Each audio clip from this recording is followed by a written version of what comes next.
É um assunto tão importante, tão grande, tão extraordinariamente urgente que me sinto assim, cumprindo uma espécie de obrigação pública ao fazê-lo, né?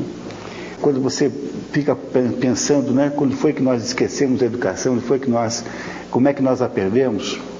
E aí ficamos elegendo essas bobagens como educação, quer dizer, esse conjunto de ideário moderno que se chama de educação, é um pouco dessa autoilusão. Compreender para onde é que foi parar a educação foi o padre Ivan Illich. O que o padre Ivan Illich faz, na verdade, é propor o seguinte: para com esse negócio de escola. Não escola nenhuma. A única coisa que interessa é que aqueles que querem aprender alguma coisa se encontrem com aqueles que querem ensinar alguma coisa. E isso que nós chamamos aí de educação não é educação de modo nenhum, é alguma coisa próxima do conceito de ensino. O que o padre então faz é logo de cara destruir essa falsa equação entre educação e ensino, como se essas duas coisas não tivessem nenhuma ligação uma com a outra. E de fato, se você prestar atenção, se você não destrói essa ligação, você não entende nada mesmo desse assunto. A pré-condição para entender o que está acontecendo e o que pode acontecer nos assuntos educacionais é nós destruirmos esta pseudo-equação chamada ensino igual a educação. Continua o padre Ivan Illich dizendo que isso que se chama de ensino não tem nada a ver com educação, porque ele é basicamente uma metodologia de distribuição de posições sociais. Não se imagina de fato que alguém vai aprender alguma coisa. É apenas um método pelo qual você distribui entre as pessoas privilégios que podem depois servir para fins de todos os tipos, mas sobretudo profissionais. E agora vocês imaginem então a situação de alguém que está lidando com o departamento pessoal de uma firma grande, ascensorista, por exemplo. Se você não estabelecer uma enorme quantidade de obstáculos de qualificação, você irá ter uma lista de pessoas para analisar o currículo que vai demorar 5 anos para você chegar no último. Então, o que acontece? Essa turma de RH vai lá e põe assim no jornal: para ser ascensorista tem que ter segundo grau completo, daqui a pouquinho tem que ter curso de administração de empresas, né? Porque o único objetivo disso é reduzir a quantidade de pessoas candidatas àquele determinado curso. Essencialmente é isso que nós temos que resolver com o ensino moderno.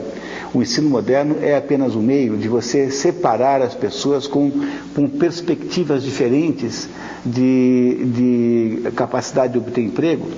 E é por isso que todo debate sobre qualidade de ensino é, no fundo, um debate vazio, porque, no fundo, esse assunto não tem nada a ver com educação, é apenas um assunto de promoção social, digamos assim, entre aspas. Essa é a tese do padre Ivan Illich, que nós nos enganamos profundamente ao imaginar que tem aí no assunto ensino, e o que eu chamo de ensino é esse conjunto de rituais de natureza governamental, porque mesmo quando é privado obedece aos rituais estabelecidos pelo governo federal, né, o governo estadual, o governo municipal, enfim, o que for. Esse conjunto de rituais não tem nada a ver com educar alguém. É essa realidade que a gente precisa entender. Então, por exemplo, há todo ano um debate sobre se deve ou não, como é que se diz, aprovar automaticamente os alunos. A turma que acha que tem que aprovar automaticamente é composta fundamentalmente dos cínicos, que acham que é isso mesmo que eu estou descrevendo, e falam assim: já que é apenas uma coisa de faz de conta, qual é o problema de aprovar automaticamente, então, aos alunos? E o pessoal que acha que não deve aprovar automaticamente são os otimistas, que acham que isso tem a ver com educação e ainda imaginam que possa haver alguma educação no sistema de ensino. Ele só tem interesse em preencher papelzinho, em lista de presença, isso, daquilo, outro, então ele permite que um professor qualquer dê a aula que bem entender. Olha, eu faz 20 anos que eu sou professor de tudo quanto é jeito. Fui professor de português e de inglês no 2º grau, fui professor de economia, sou professor de pós-graduação, faço tudo quanto é aluno. Nunca na minha história de professor apareceu alguém para discutir a aula que eu estava dando. Mas o problema desses indivíduos é que eles precisam saber alguma coisa antes de ensinar os outros. E se eles vieram do mundo do ensino, provavelmente vieram já contaminados com os defeitos do próprio ensino. o que nós temos aí é um caso perdido, o ensino é completamente irrecuperável. Para conseguir um sujeito que sabe alguma coisa para dar aula, é um investimento terrivelmente grande e só se pode fazer com uma pequena parcela dos professores e também há, de fato, uma pequena parcela de alunos que gostariam de empreendê-lo. Mas, fora isso, o resto se contenta com esse mise-en-scène, com essa espécie de farsa geral chamada ensino, e que é mais ou menos a escola pública no Brasil, por exemplo, é um negócio que só existe para contestar a tese de que não existe nada, que não existe mais. Há boas escolas aqui e acolá, mas a média é muito terrível. Você imagina que depois de 8 anos, em que nós raptamos as crianças 5 horas por dia, durante 8 anos, gastamos 1/4 do orçamento com isso, até por lei. Todo mundo é burro? Ninguém sabe ler? Não parece a vocês haver alguma coisa terrivelmente errada nisso? A eficiência de um negócio desse é absolutamente ridícula. Nós não sabemos o que estamos fazendo. Mas a nossa rebelião vai até o ponto em que a gente entende que trata-se simplesmente de ensino e não se trata de educação.